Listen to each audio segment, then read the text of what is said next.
Hey guys, tonight we sit beneath a late-blooming sakura tree, its petals barely clinging on, whispering pink into the chilled wind as we wait, not for spring, but for snow. It's an odd place to sit, isn't it? Among blooming flowers, expecting winter's hush. Most would have walked on. You probably wouldn't make it past the first cold breeze without second-guessing the journey. But you're here now. So, before you get comfortable, take a moment to like the video and subscribe, but only if you genuinely enjoy what I do here. Let me know where you're listening from and what time it is over there. Now, dim the lights, maybe turn on a fan for that soft background hum, and let's ease into tonight's journey together. The bench beneath you is old, carved from a pale wood that's weathered and wise. There's a hairline crack running through the center slat, like a wrinkle on a smiling face. Above you, the sakura trembles in a breeze that carries the breath of distant mountains. Petals float down now and then, but none seem hurried to leave. You sit, quietly. It's not quite winter yet, but it's not spring either. Some strange in-between where time feels unsure of itself. You came here waiting for the first snow. No one told you when it would come. Maybe no one knew, but still, here you are. At first, your mind chatters. What if it doesn't snow this year? What if I'm waiting for nothing? But eventually, the chatter hushes. It gets tired before you do. That's something to smile at. You notice a tiny spider web stretched between two branches, a delicate silver net catching light that isn't even trying to be caught. You lean forward, studying it. How strange that something so fragile could withstand wind, weight, and time better than many plans we make. And maybe that's your first quiet lesson tonight. Not everything that lasts needs to be loud or strong. Sometimes, staying soft is how something survives. A single brown leaf skitters across the stone path like it's lost. You watch it stop, almost respectfully, right at your foot, as if waiting for permission to stay. You give it none. You give it nothing. Yet it remains. The wind changes slightly, and the petals above begin to fall more quickly now, like they've agreed it's finally time to let go. One lands in your lap. You don't move it. Funny how you can feel companionship from a petal. Time slows. You take a deep breath and notice it fogging slightly, just enough to wonder, is that frost in the air? Or just hope playing dress up? Someone once told you that the best things come to those who wait. But they didn't say what comes. Maybe it's not always what you expect. Maybe sometimes it's a moment of peace, or a realization, or simply the understanding that waiting isn't wasted if it brings you closer to stillness.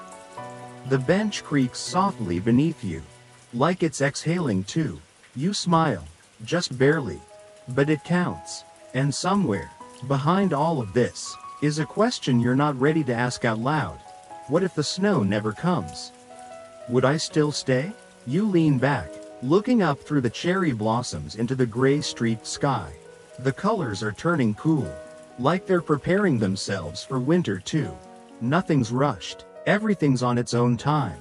And maybe that's the second thing this night wants to teach you. That nature doesn't hurry. And yet it still arrives.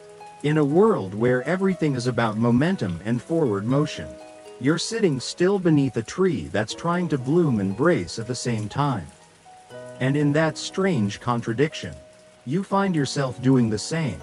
You close your eyes, not because you're tired, but because the sound of wind in petals is better when you're not distracted by the sight of things not yet happening.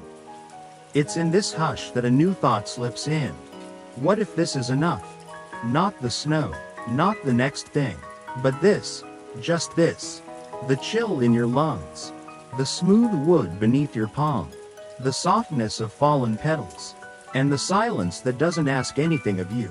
It's a radical kind of peace, the kind that doesn't depend on outcomes. You stay a while longer, and for the first time tonight, you're not watching the sky for snow. You're just here, still waiting, yes, but no longer needing. And sometimes, that's where everything changes. The next morning, or maybe it's still the same night, Stretched longer than usual, you wander a little farther from the bench beneath the sakura. Your legs feel stiff, not from age but from waiting. There's a winding path just past the old stone lanterns, worn smooth by countless footsteps, though none today seem fresher than yours. You follow it in silence until it leads you to a stream. Half frozen, half forgotten, the water trickles beneath a thin crust of ice, its sound hesitant, as if unsure whether to sing or sleep. A small pile of smooth skipping stones lies at the edge, almost inviting. You pick one up, instinctively weighing it in your hand, fingers searching for that perfect curve. It's the kind of gesture you learned in childhood, flat stone.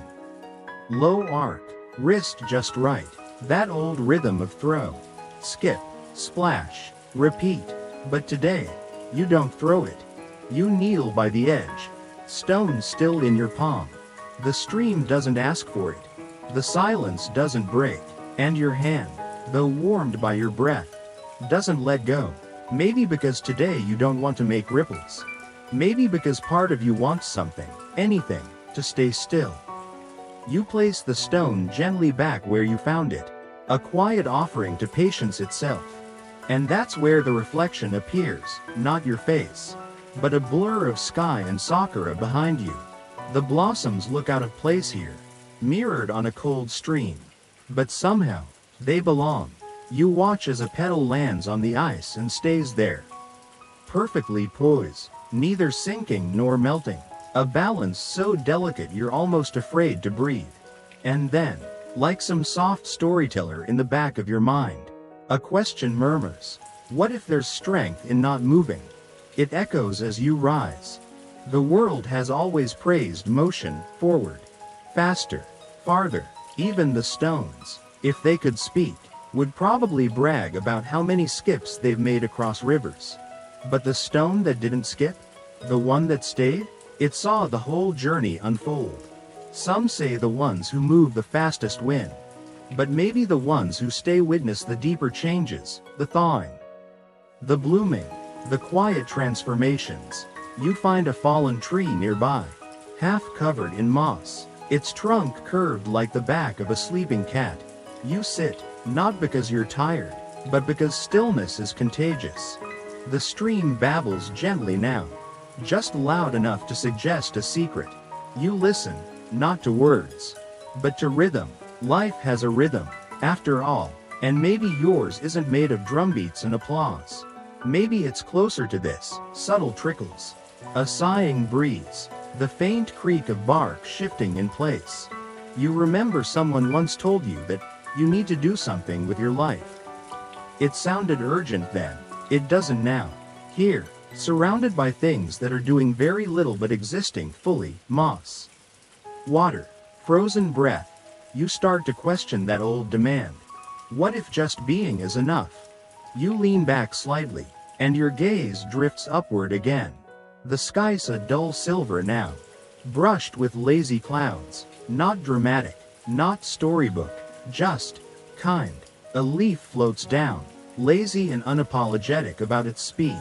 It lands near your foot, twirling once. You nod to it, as if in silent solidarity. Another thing not in a rush. Another quiet teacher. You think of the stone again. Imagine if it had spoken up. If it had told you, I want to be part of your game. I want to soar and skip and splash. But it didn't. It simply stayed. And maybe that's what made it special today. Not what it could do, but what it chose not to. There's a grace in refusal, a softness in stillness, and a kind of wisdom in choosing not to ripple a perfectly quiet stream. You run your hand along the mossy bark. It feels like velvet soaked in memory, probably decades old. It didn't grow quickly, but it grew wide, soft, steady, strong in the way nobody claps for. Maybe that's the hidden lesson waiting in this quiet place. Not all progress is movement. Not all action is visible. Some of the greatest growth happens underneath, where roots stretch in silence and hearts begin to soften. Your breath comes easier now, slower. Not everything has to lead somewhere. Some paths circle back, Some steps are simply for grounding. And some moments, like this one, ask nothing but your presence. The wind picks up, just slightly, and you catch the scent of wood smoke. Somewhere nearby, someone's tending a fire. You picture them, a stranger perhaps, boiling tea, waiting for warmth, and for a second, you feel connected, not by conversation, but by quiet. You stay until your fingers grow cool, until the shadows deepen, until the stream forgets it had ever been frozen. And when you finally rise, you leave the stone exactly where you found it, unthrown, unskipped, unchanged on the outside, maybe, but it saw something today. And so did you. You follow the scent of wood smoke, letting your feet find the path without much thought. It's the kind of wandering that doesn't seek a destination, only a mood. And today's mood is steam, gentle, rising, almost shy, the kind of warmth that doesn't announce itself, only waits to be noticed. At the edge of a small clearing, there's a hut. It leans a little to one side, like it once tried to stretch and then forgot what for. A plume of smoke curls from the chimney, not in haste, but in the easy way of things that know they're not running out of time. You pause at the door. There's no sign, no welcome, but something about it. Maybe the way the window fogs softly, tells you you're not intruding. Inside, the air is thick with warmth, not hot, just enough to make your shoulders drop without realizing. A kettle sits atop a small stove, barely murmuring, the kind of whisper that says, almost. A woman, old but not fragile, sits nearby, wrapping bundles of herbs in thin paper. She doesn't look up, just gestures to the second cushion beside her. You sit, no names exchange, no words yet, just the sound of steam beginning to hum. She pours 2 cups of tea, one for you, one for herself. The mugs are mismatched. Yours has a small chip near the rim, like it's survived something. It suits you. You raise it, gently, letting the heat hover beneath your nose. It smells like chamomile, but with something cooler threaded through, mint, maybe, or mountain air. She finally speaks, voice soft as linen. Cloud tea. You look at her, puzzled. She smiles faintly, steeped under drifting skies, water brought to boil by waiting, not by fire. And you realize the kettle had not been over a flame, but near it, close enough to absorb warmth slowly, to arrive at readiness without being forced there. You take a sip. It's light, barely flavored, but it feels like something exhaled inside you, like the steam went ahead and found every tight place and said, we can soften now. You drink in silence for a while. The woman wraps another bundle, then says, most people want everything fast. Tea, answers, healing. They burn too hot and wonder why the flavor's bitter. You nod, but you're also a little uncomfortable, because maybe you've done that. Maybe we all have. Rushed the boil, forced the flavor, ignored the waiting. She lifts her cup toward the fogged window. This one. It was made by watching the clouds move and letting time do the cooking. You look outside. The sky's a soft gray again. Not in a moody way, but like a lullaby for the landscape. The trees don't shiver anymore. They've settled into stillness.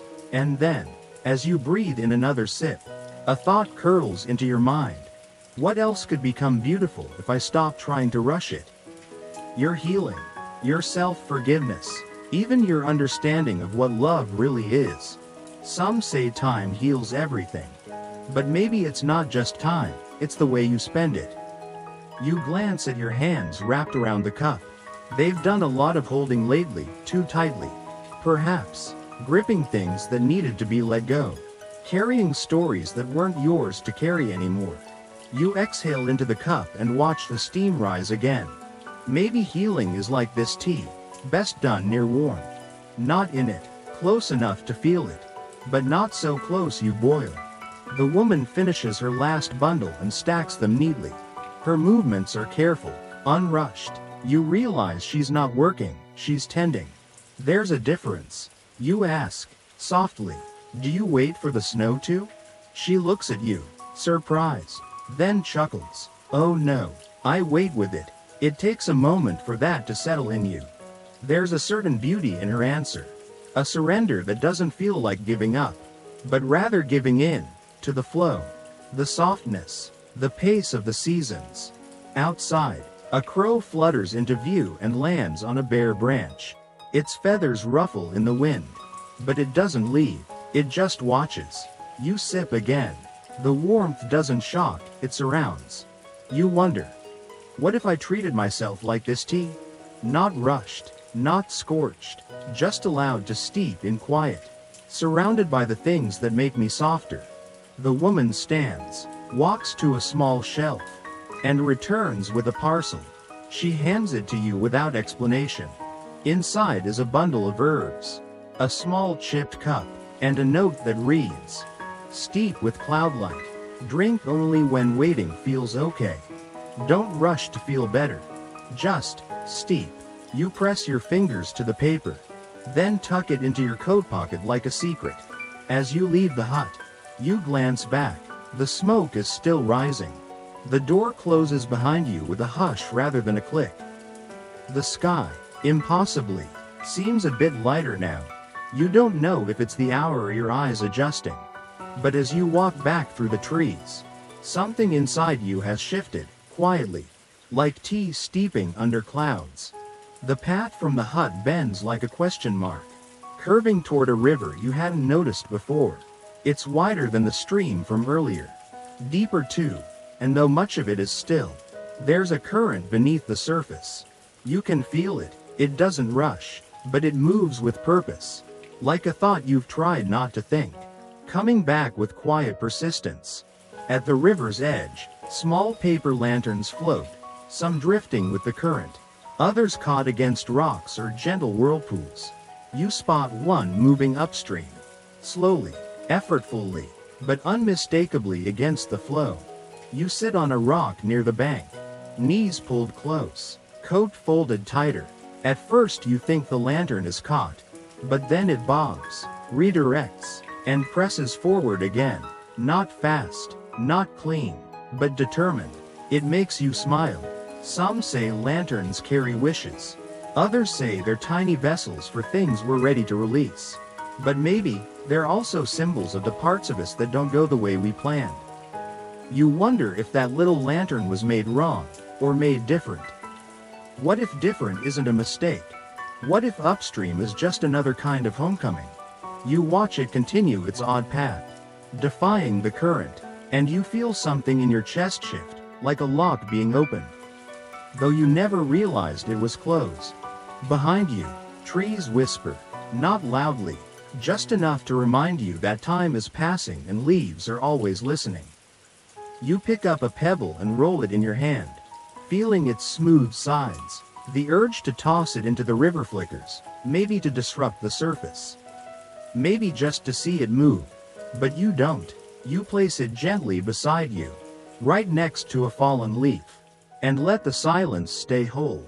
Across the river, a bird lands on a branch and calls once, sharp and brief, like a single syllable you don't yet know the meaning of. Then it's gone.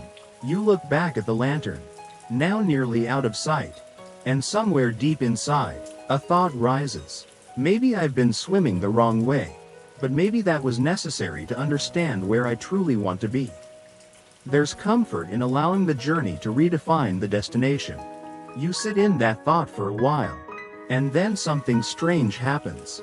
A second lantern, this one newer, its colors bolder, enters the water just a few steps away from you. It slips in smoothly, barely making a sound. It floats, hesitates, then follows the same unlikely path upstream. You blink, unsure if it's coincidence or companionship. What if we're never actually alone in our most unusual paths? What if others are floating alongside us, just a little farther out of view? There's a strange hope in that.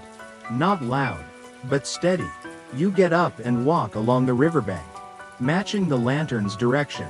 As you do, memories begin to drift up like reflections. Times when you thought you had failed just because you weren't moving like everyone else.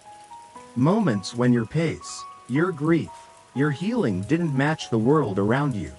And you realize how many times you tried to turn your own light around just to go with the flow. But this river, these lanterns, they tell a different story. One that says, you don't need to be carried. You just need to keep floating. Even if it's against the current. Especially then. You pass a willow tree near the bend. Its branches trail in the water, like fingertips gently stroking the surface. A single blossom clings to one limb, trembling but not falling.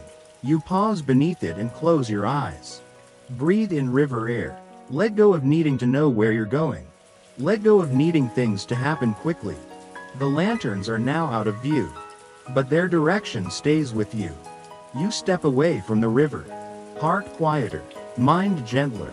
Your path turns again, not toward anything in particular, but somehow, you feel closer to yourself than you did an hour ago. Closer to the version of you that doesn't force flow. Closer to the one who trusts even a backward path might lead forward. Like a lantern that floats upstream, not because it's wrong, but because it remembers a place the current forgot.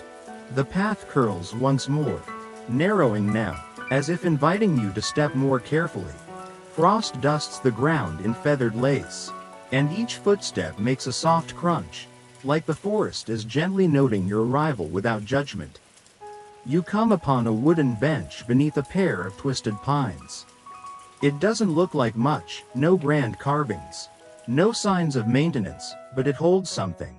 Maybe memory, maybe patience. You run your hand across its surface, and the wood sighs a little beneath your touch. Or maybe that was just you. You sit, and for a long moment, nothing happens. No revelation, no wind, no snow, just breath, and wood, and waiting. The bench doesn't groan beneath your weight. It doesn't creak dramatically like benches in movies. It just receives you. There's something oddly comforting about that. How some things in life don't push back. Don't demand. Don't even notice whether you're heavy or light, troubled or at peace. They just hold you. It makes you think. When was the last time I let myself rest somewhere without needing to earn it? You lean back, letting your shoulders settle against the cool grain. Somewhere nearby, a bird chirps once, then stops, as if reconsidering its own urgency. You notice carvings in the bench's arm. Not names, not dates. Just small spirals. Maybe someone tried to leave a story here, but didn't finish. Or maybe they just wanted to mark time. You trace one spiral with your fingertip. It loops inward, a quiet metaphor. Sometimes going in circles isn't failure. Sometimes it's just returning to center. Your breath fogs in the morning air, and just beyond the frost-kissed pines, sunlight filters through, not strong enough to warm you, but enough to illuminate. You smile softly, almost amused by your own stillness. Not long ago, you might have called this wasting time. Now, it feels like you found something. Maybe this is the lesson the bench teaches, without saying a word. That wear doesn't always mean weakness. That stillness doesn't always mean stuck. That some burdens grow lighter not because they disappear, but because you've finally stopped running with them. You shift slightly and hear the soft rustle of your coat.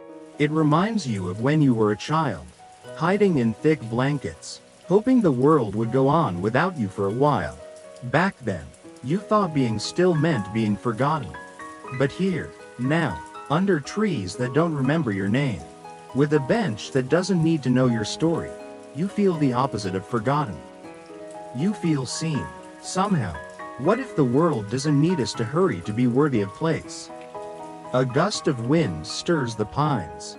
Needles fall like green confetti.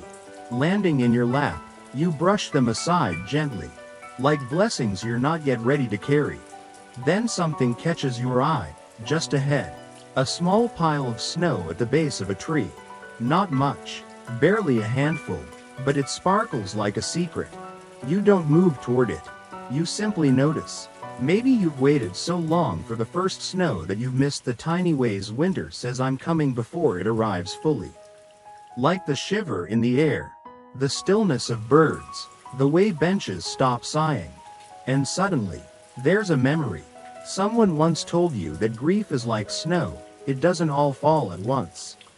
It drifts in slowly, quietly, almost beautifully, and before you know it, the world has changed underfoot. But maybe acceptance is like snow, too. It comes not in dramatic waves, but in soft layers. And if you're sitting still enough, like this bench, like this tree, like this you just might feel it arrive. There's a shift in your chest again. Not like a breaking, more like a settling. You look at the spiral again beneath your fingertip and feel its rhythm echo inside you.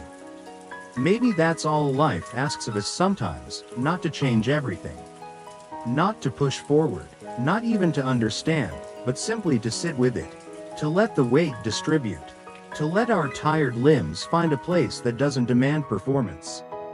The pine branches above you sway in time with your breath. The light begins to shift golden. And for just a moment, you think you hear the bench speak. Not in words, but in the hush of things that have waited longer than you have. And are still here. You stay a while longer. Not because you're still waiting for the snow, but because you've started to see it's been arriving all along. In subtler forms. You breathe. The bench holds you. And both of you let go a little more. The sky dims a little. Not dramatically. Just enough to tint the light blue-gray. The color of held breath. You rise from the bench slowly. Not because you're stiff, but because stillness has woven into your bones. Your feet find their way along a narrow path that winds past tall, dormant grasses and brittle wildflowers now resting for the season. Ahead, in a sunken part of the path, lies an old birdbath. Moss hugs its edges, and time has softened its once sharp rim. A few dry leaves curl inside it like they were invited. But more notably, delicately, quietly, a thin sheet of snow rests at the bottom. Just enough to notice, just enough to change the surface. You stop and stare. It's the first true snow you've seen. Not in the sky, not falling from branches, but settled, however briefly. You kneel beside it.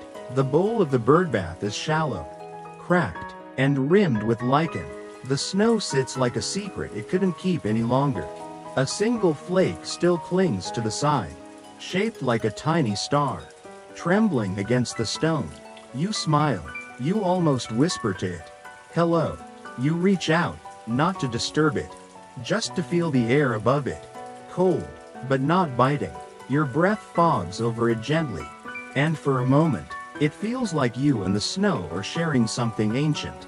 A quiet agreement. But just as quickly, the warmth from your hand changes the air. A single drop begins to form. One flake melts, and then another. Within seconds, the fragile layer begins to disappear. You want to stop it. You want to preserve this delicate gift. You try to cup your hands, block the warmth, save the moment, but it's already fading, turning from white to water, from wonder to memory. And yet, strangely, you don't feel loss. You feel something else. Relief? Gratitude? Because the snow came, even if it didn't stay. And isn't that something? Some say permanence is the proof of meaning. That if something matters, it lasts. But maybe that's never been true. Maybe the flake matters because it melted. Maybe the lesson isn't in holding on, but in having witnessed it at all. You sit beside the birdbath, elbows resting on your knees, watching the last of the snow vanish into the cracks. It's like a ceremony performed in reverse, beginning with silence, ending in stillness. Your reflection stares back at you from the thin film of water now pooling in the center. You look softer somehow, a little more porous, as if the snow didn't melt away, but into you. A soft breeze carries a petal to the rim. A sakura petal. You blink. It's too late for blossoms. And yet here it is, resting where snow had been. As if trading places, one season handing the next a note that simply says, "It's okay to be brief." What if the things that vanish the quickest leave the deepest impressions? Love, laughter, The last time someone held your hand without letting go first. You breathe in deeply, and there's a taste of pine in the air. Earthy, real. A tiny bird hops onto the rim of the bath, cocks its head at you, and dips its beak into the puddle. It drinks, then hops once more and flutters off. You let out a breath you didn't know you were holding. So much effort to protect things, memories, feelings, hopes, as if they're fragile glass. But here, nature accepts melting and disappearing as part of the ritual. You trace your finger along the stone rim. Rough, cool, familiar. You think of people you've loved. Some who stayed, some who passed through, some who melted before you knew how to hold them. And for the first time, you don't try to make them stay in your mind. You just let the memory rise, land, melt, and flow on. A single droplet runs down the stone's edge. You follow it with your eyes until it disappears into the soil. You look up. The clouds have softened again. Not snow heavy, but open. You don't know if more snow will come. Maybe it will, maybe it won't. But the waiting no longer feels like absence. It feels like welcoming. You stand. The birdbath is just a stone dish. The snow is gone. And yet something inside you feels more full than before.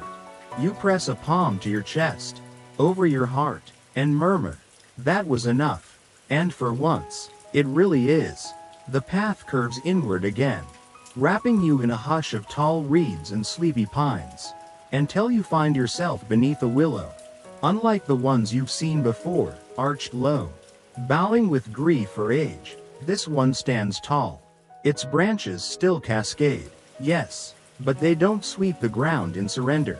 They hover, dignified, like hands extended in quiet offering rather than apology. You step beneath its green canopy, faded but not bare. The air shifts under its leaves, softer somehow, like stepping into the pause between thoughts. You lean against its trunk, solid, textured, surprisingly warm. The bark presses into your back like a hand resting there.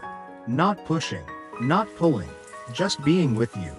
And for a while, you just stand there, not seeking meaning, not expecting revelation, only being. There's a strange companionship in trees. They don't flinch when you cry. They don't leave when you're silent. They don't ask you to explain yourself.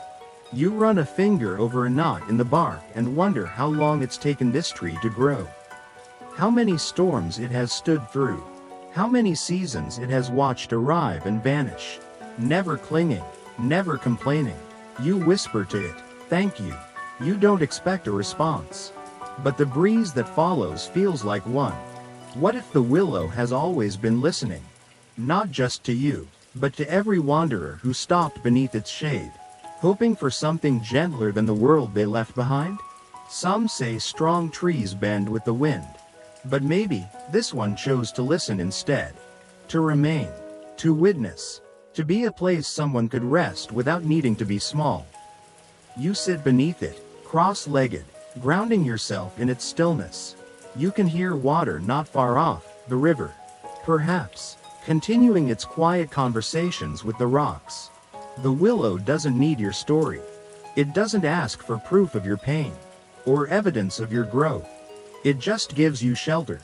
A branch lowers slightly in the breeze, brushing your shoulder like a friend arriving late but staying for the end. You close your eyes. For a moment, you imagine the people who've misunderstood you, who wanted you to bend, to conform, to explain yourself into a shape that made sense to them. You picture those expectations falling like leaves, one by one, until only your true self remains, quiet, still, standing. The metaphor is clear now. You don't need to bend if it means breaking. You don't need to whisper your worth to those unwilling to listen. You can grow tall and kind and full of grace, like this willow, without making yourself smaller to be accepted.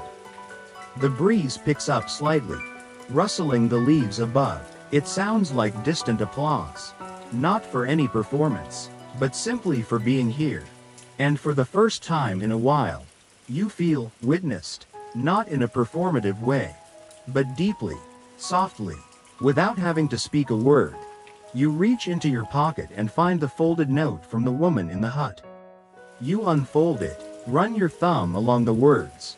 They feel different now, not because they've changed, but because you have. You take the bundle of herbs she gave you and place it at the base of the willow. A small thank you, a quiet promise, an offering from one still growing soul to another. And then, just as you lean your head back against the trunk, a sound breaks through the hush. Not loud, not sudden, just the soft thhhp of snow landing on leaves. You glance up, a single flake spins downward, catching light, kissing a branch. It rests there, trembling. It doesn't melt this time. You don't reach for it. You just watch. The willow creaks once, not with protest, but presence. And you realize, maybe this is what acceptance feels like. Not dramatic, not final, but rooted, ongoing, alive. You rise slowly, brushing soil from your coat, and press your palm to the trunk once more.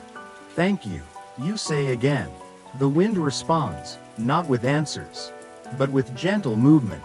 As you leave the circle of its branches, you don't feel like you're walking away from something. You feel like you've been invited to carry something with you. A stillness, a knowing, a promise that you don't have to bend to be loved. You just have to stand. Beyond the willow's quiet watch, the trail leads toward a grove blanketed in hush. The trees thin out here, and the air seems to settle even more, like a library where even the breeze knows to whisper. You see a scarf before you see the figure. It's caught on a low-hanging branch, fluttering gently, a soft blue-gray thing, frayed at the edges, with threads of warm brown woven through like whispers. You pause. No one is nearby, no footsteps in the frost. Just this scarf, gently swaying as if waiting to be found. Or maybe, just saying goodbye. You reach out and unhook it carefully. It's surprisingly warm, as though it's held the sun or someone's memory close for a long time. You bring it to your face, not to smell it, but because somehow, it feels like something kind, something familiar. And when you wrap it around your neck, it feels like being held. You don't know whose it was, but you know what it is. A reminder that warmth can linger even after the giver is gone. You sit on a nearby stone, the scarf tucked around you, and let that thought settle. What if the things we fear losing the most don't actually leave us, just change form? Love becomes memory, touch becomes echo, laughter becomes something that rises inside you unexpectedly on a quiet day like this. You think of someone you once loved deeply, maybe a friend, maybe family, maybe someone who left without a final word. Their absence had once felt like a cliff you were always falling from. But now, wrapped in this simple piece of forgotten cloth, you feel them differently. Not gone, not distant, just transformed. You close your eyes. The scarf tightens slightly in the wind, like it agrees. It's not magic, not really, but there's something in it, like time folded itself and let this piece find you exactly when you needed it. You run your fingers along a small embroidered thread near the edge. It spirals in a quiet swirl, like the markings on the bench. Like the flow of water, like the unseen path you've been walking this whole time. And the thought returns. Some comforts aren't meant to stay forever, just long enough to remind us we're not alone. The scarf whispers against your cheek as you rise. The wind carries a faint rustle through the trees. Like pages turning, you picture a book written in nature's language, every breeze a sentence, every leaf a footnote, every snowfall a pause. You walk again, slower now, the kind of slow that comes when you're no longer looking for something, but allowing yourself to be found. A patch of sunlight slips through the trees and lands across your path. The warmth surprises you. After all the cold, all the waiting, it feels like a gentle reward. Not for arriving anywhere, just for staying. You take the scarf and drape it over your shoulders like a shawl. It's not a shield, not armor, just comfort. And comfort doesn't demand anything from you. A small bird hops across the path, head tilted, as if to inspect the threadbare ends of your newly gifted wrap. You smile. Nice, isn't it? The bird doesn't answer, but it doesn't fly away either. You pause there, sunlight on your skin, wind around your shoulders, memory in your bones. The scarf holds none of your history, and yet it carries something deeply yours. Because now, it's wrapped around the version of you that has waded through every metaphor this walk has offered. Snow that melts, lanterns that drift backward, benches that don't sigh, trees that choose presence over performance. And now this, a scarf that says, even what's left behind can still bring warmth. You run your hands down the edges one last time and tuck the scarf tighter around you. Not to keep the cold out, but to keep this moment in. You take a step forward. The wind shifts again, not colder, not harsher, just different, and as the trees part just slightly ahead, you spot something in the snow, a trail of small indentations. Footprints. Not yours, not deep, just there. They go on ahead, fading gently into the next stretch of woods. But you don't follow them yet. You let them be. Some signs are meant to guide, others are simply meant to remind you. You're not the only one who's walked this road in silence. You let the moment hold. The scarf flutters once more, and you smile, not because the journey is over, but because you've learned how to walk even when you're wrapped in something left behind. The forest thins, and the landscape opens like a held breath finally exhaled. Before you stretches a quiet meadow, glazed in frost and dotted with the barest beginnings of snow. It's not deep yet, just a soft lace over the grass, but it sparkles in the slanted afternoon light like the earth has finally decided to let go of what it was carrying. You step into the open field, the crunch beneath your boots sounding louder here, as if the world has made room for your presence. In the center of the meadow stands a single tree. Not grand, not towering, but steady, like an exhale. You don't rush toward it. You let your steps be what they are, careful, curious, maybe even a little reverent. As you near the tree, you see something tied to one of its lower branches, a small red string. It's weathered, barely holding, but it catches the wind like it remembers what it was meant for. You reach out and run your finger along it, and for a brief second, you feel a pulse in your chest, like this tree is remembering something with you. A time you let go, a time you held on, maybe both. You sit at the base of the tree, legs stretched out, scarf wrapped snug. The sun sits low on the horizon now, not in a hurry to leave, just slowly retreating behind the hills as if it wants to watch with you. This place feels like an answer to a question you didn't know you were asking. And for a long time, you say nothing, do nothing, just are. The silence isn't empty, it's layered. You start to notice things. The way the light bends through branches. The faint sound of distant wind chimes, somewhere. Someone else's stillness, and the hush of snowflakes beginning to fall again. Yes, snow. You tilt your face to the sky. Tiny flakes drift lazily downward, no rush, no plan, no need for applause. You stretch out a hand and catch one. It melts the second it lands. You smile anyway. It happened. That's enough. What if life is more about witnessing than capturing? You watch as snow begins to gather around the tree, making quiet little halos at the base of each branch. Nothing dramatic, no storm, just soft punctuation.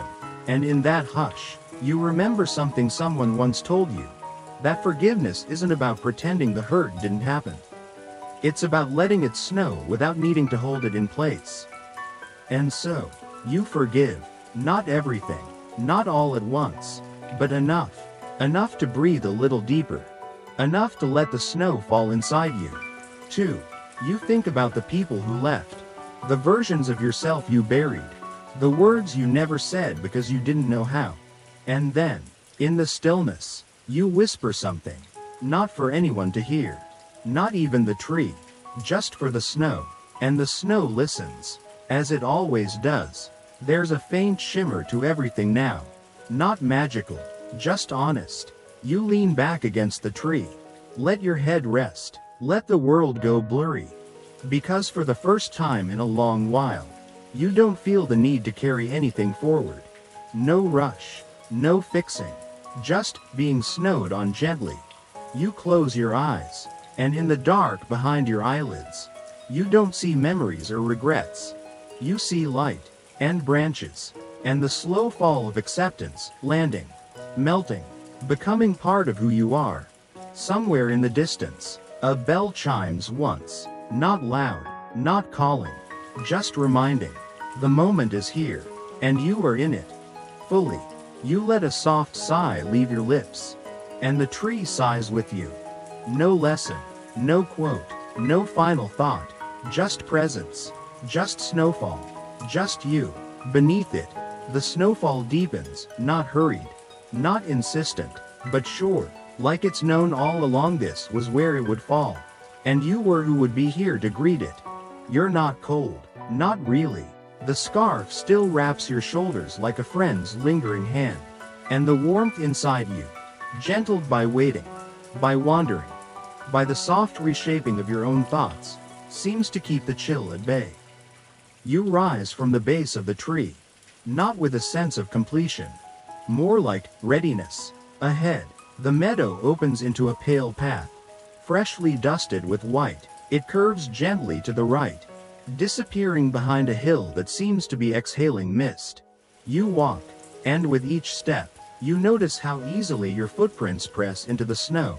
Not deep, but present, like a whisper of your being here, left behind only for the snow to reclaim later. And isn't that okay? To make a mark that isn't meant to last? To simply exist for a moment, then dissolve into the larger beauty of it all? You pass a wooden gate, half open, leading to a garden asleep for the season. Its stone paths are covered, its flowers curled inward in frozen prayer. But even here, in the quiet, there's structure, intention, a kind of grace. You bow your head slightly, not sure why. Maybe it's reverence, or maybe it's gratitude to the things that rest without apology. Inside the garden, a small wooden sign reads, "Some things grow best in silence." You pause. Let that land. What if you, too, are still growing, just quietly? There's no need to measure it. No need to post it. No one needs to see the roots beneath the snow to know they exist. You step through the garden gate, just briefly, and press your palm into the surface of a snow-covered stone. It's smooth beneath the frost.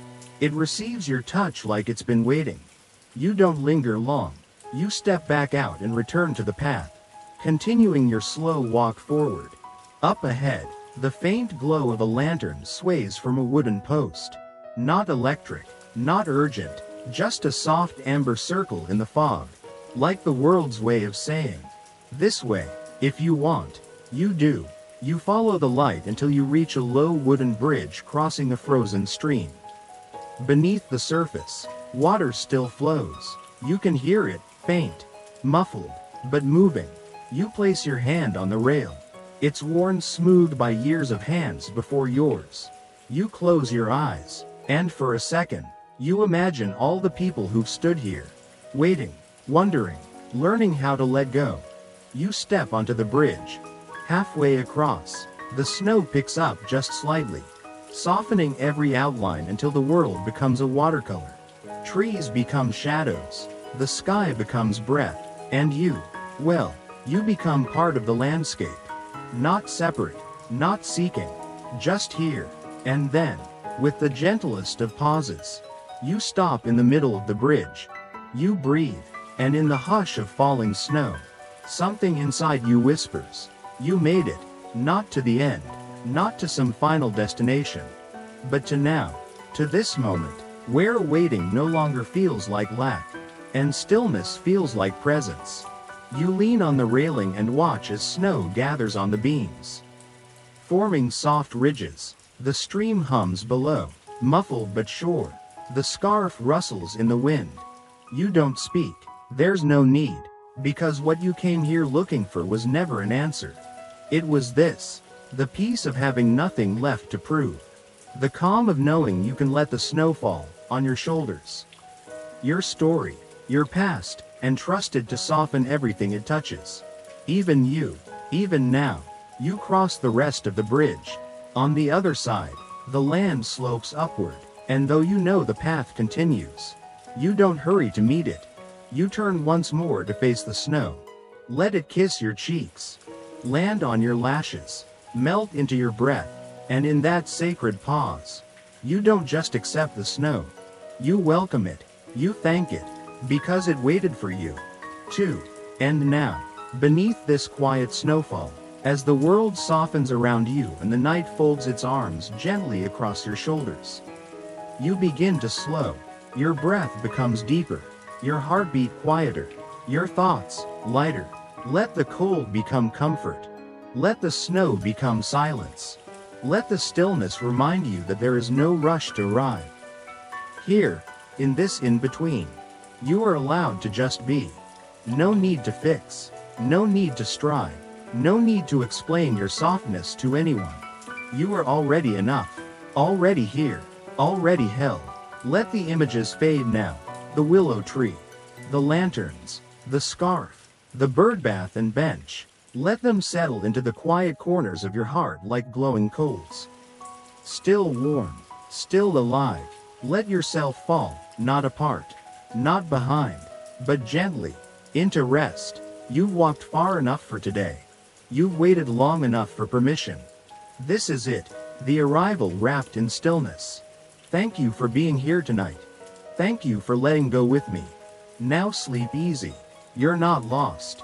You're just beneath the first snow of acceptance.